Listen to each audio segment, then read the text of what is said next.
बिस्मिल्लाहिर्रहमानिर्रहीम, अस्सलाम वालेकुम। मैं हूं मखदूम शहाबुद्दीन। 2 सितंबर 2025 मंगल का दिन।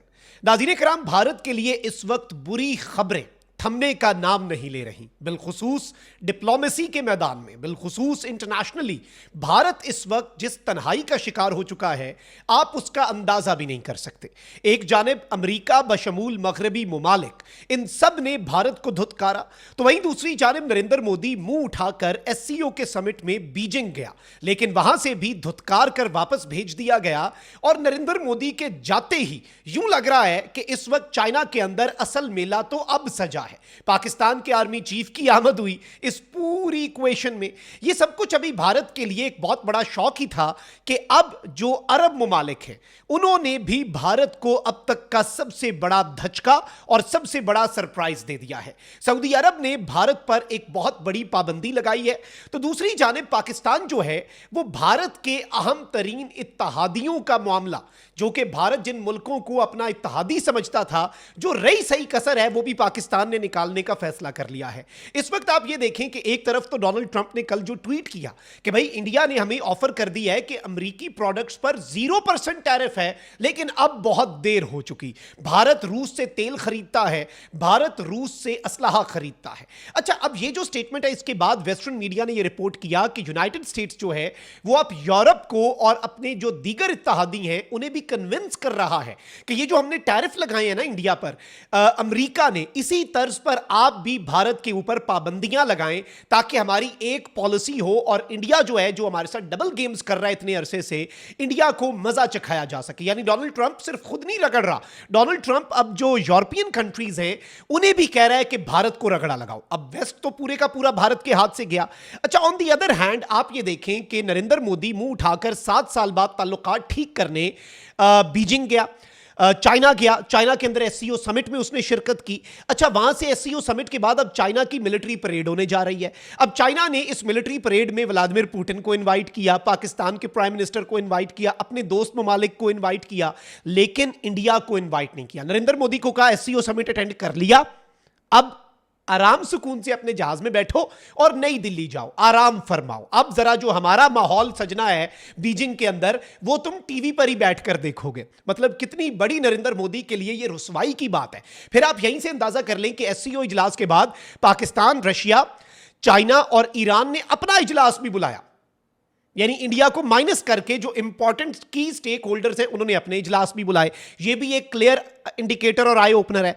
अच्छा, अब इस सबके अंदर चीन के सदर शी जिनपिंग जो हैं उन्होंने पाकिस्तान के प्राइम मिनिस्टर और आर्मी चीफ से मुलाकात की, और इस सबके अंदर चीन के जो सदर हैं उनकी स्टेटमेंट्स बहुत इंपॉर्टेंट हैं। उन्होंने कहा है कि दहशतगर्दी के खिलाफ जंग में चीन पाकिस्तान की हिमायत करता रहा है, करता रहेगा।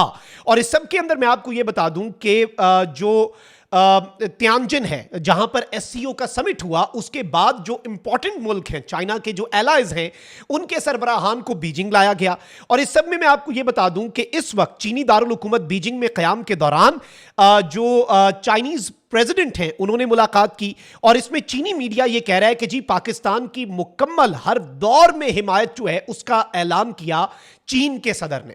अच्छा, ऑन दी अदर हैंड आप देखें कि व्लादिमीर पुतिन जो हैं उनके साथ भी बीजिंग में मुलाकात हुई पाकिस्तान के प्राइम मिनिस्टर की, और इस सब के अंदर मुलाकात में दो तरफा ताल्लुकात के फरोग पर इत्तफाक किया गया। और इस सारी सूरत हाल में पाकिस्तान जो है वो एक बड़ी बेहतरीन पॉलिसी लेकर चल रहा है। इस चीज को आप समझें। देखिए, हम रशिया से भी मुलाकातें कर रहे हैं, चीन से भी कर रहे हैं, बट अमेरिका को उससे फर्क नहीं पड़ रहा। उसकी वजह यह है कि हमने डबल गेम नहीं की, भारत डबल गेम्स कर रहा था। पाकिस्तान एक तरफ ये वाला पूरा जो रीजन है उसे कवर किए हुए है, on the other hand waste को कवर किए हुए है। इधर से भी इंडिया धुतकारा गया, उधर से भी इंडिया धुतकारा गया। एक वेस्ट देखें, दुनिया के अंदर कौन कौन से मल्टीपोलर वर्ल्ड है ना, एक है वेस्टर्न अलायंस, अमेरिका, यूरोप, बर्तानिया, दूसरी तरफ चाइना, रशिया, ये एक बहुत बड़ी पावर है। फिर एक और बड़ी ताकत है, वो ताकत है अरब ममालिक, सऊदी अरब, यूएई, बहुत इंपॉर्टेंट स्टेक होल्डर्स हैं, की स्टेक होल्डर्स हैं वर्ल्ड के जितने मामलात हैं दुनिया भर के, उसमें क्योंकि पैसा है, तेल है, और वैसे भी उनका इन्फ्लुएंस है, उनका एक किरदार है दुनिया के अमन के अंदर। अब नाज़रीन किराम, भारत के लिए एक नई मुश्किल पैदा हो चुकी है। ये जो तीसरी जगह थी ना, तीसरा घर था जहां पर भारत ने पिछले कुछ सालों में पाकिस्तान को रिप्लेस करने की कोशिश की अरब ममालिक में, बिल्कुल बिलखुसूस सऊदीया और दीगर।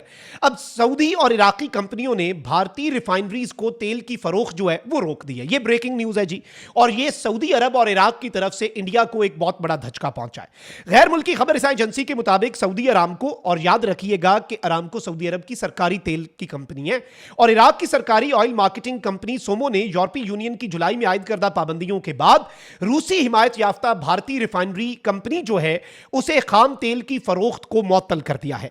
लंदन स्टॉक एक्सचेंज ग्रुप के शिपिंग डाटा के मुताबिक खलीजी बरामद कुनंदगान की जानिब से सप्लाई रोकने के बाद नायारा एनर्जी, जिसकी बड़ी शेयर होल्डर रूसी ऑयल कंपनी है, अगस्त में खाम तेल की दरामद के लिए मुकम्मल तौर पर रूस पर इन्हिसार करने पर मजबूर हो गई, यानी कि सऊदी अरब और इराक ने इनका बायकॉट कर दिया। और इस सारी सूरत हाल में मैं आपको यह बता दूं कि हर माह तकरीबन 20 लाख बैरल इराकी खाम तेल और 10 लाख बैरल हर महीने सऊदी खाम तेल ये कंपनी जो है ये हासिल करती है। लेकिन अगस्त में इसे दोनों सप्लायर्स की जानिब से कोई कार्गो मौसूल ही नहीं हुई, यानी ये पाबंदी इस वक्त पूरा अगस्त का महीना रही और उन्होंने भारत के साथ अपने मामलात को खत्म कर दिया।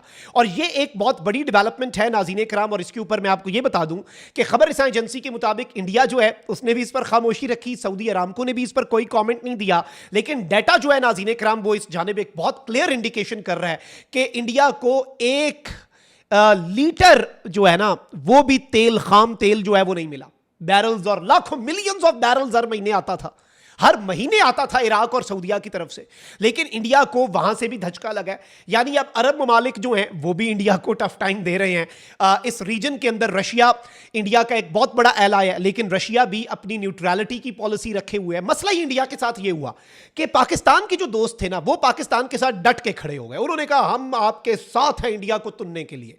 इंडिया के जो दोस्त थे जिनसे इंडिया एक्सपेक्ट कर रहा था वो हो गए न्यूट्रल। उन्होंने कहा ठीक है जी हम सुलह कराते हैं, हमारे पाकिस्तान से भी अच्छे ताल्लुकात हैं। और ये शिकस्त होती है कि आप 10 बंदे लेके आए लड़ने के लिए, दूसरी पार्टी 10 बंदे लेकर आए लड़ने के लिए, उसके तो 10 साथी लड़ने के लिए तैयार हो, आपके 10 साथी जो हैं वो आके कहें हम सुलह कराते हैं, आप तो फिर पोजीशन ऑफ वीकनेस में आ गए, पोजीशन ऑफ स्ट्रेंथ आप लूज कर गए। अब नरेंद्र मोदी की अजीबो गरीब हंसी और जो उसने बीजिंग के अंदर हरकतें की उसका मजाक इंडिया के अंदर भी उड़ रहा है। और अब वो कह रहे हैं कि भाई नरेंद्र मोदी को माइनस कर दिया, पाकिस्तान आर्मी चीफ इक्वेशन में आ गया, ये हो गया वो हो गया। इस वक्त इंडियन मीडिया पागल हो चुका है और अब वो ये बात कर रहे हैं कि मुंह चुक के 7 साल बाद चाइना जाने की जरूरत क्या थी, इतनी भी क्या फ्रस्ट्रेशन थी। लेकिन वो क्या करें, कोई तो घर रखना है ना इंडिया ने।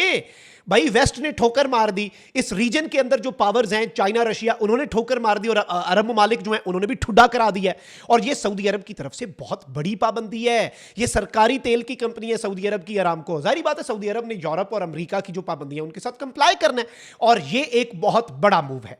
अच्छा, ऑन दी अदर हैंड आपको मैं ये बताऊं कि आजरबाईजान और आर्मेनिया के दरमियान बहुत पुराना तनाज़ा है। आजरबाईजान ने पाकिस्तान और भारत की जंग में पाकिस्तान का खुलकर साथ दिया, इसमें there is no other point के भाई कोई नहीं दिया उन्होंने साथ। इंडिया ने कहा आजरबाईजान और तुर्किया का बायकॉट करेंगे। इंडिया ने इवन आजरबाईजान को तंग करने के लिए यह कहा कि हम आर्मेनिया को हथियारों की सप्लाई मजीद बढ़ा देंगे। अब डोनाल्ड ट्रंप ने आजरबाईजान और आर्मेनिया के सदूर को बिठा के अमन करा दिया, मुआहदा करवा दिया व्हाइट हाउस में।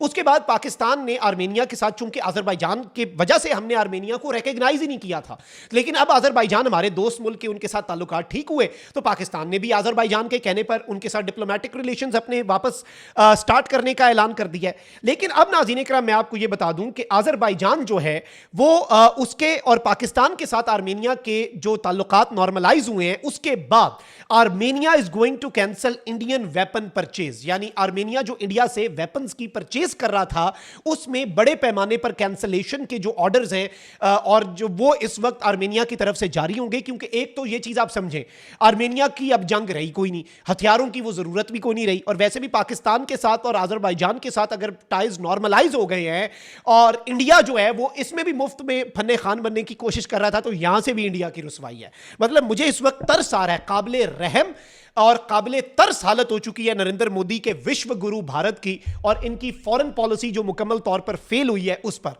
इस वक्त अफसोस ही किया जा सकता है और कुछ नहीं। अल्लाह निगहबान, पाकिस्तान जिंदाबाद।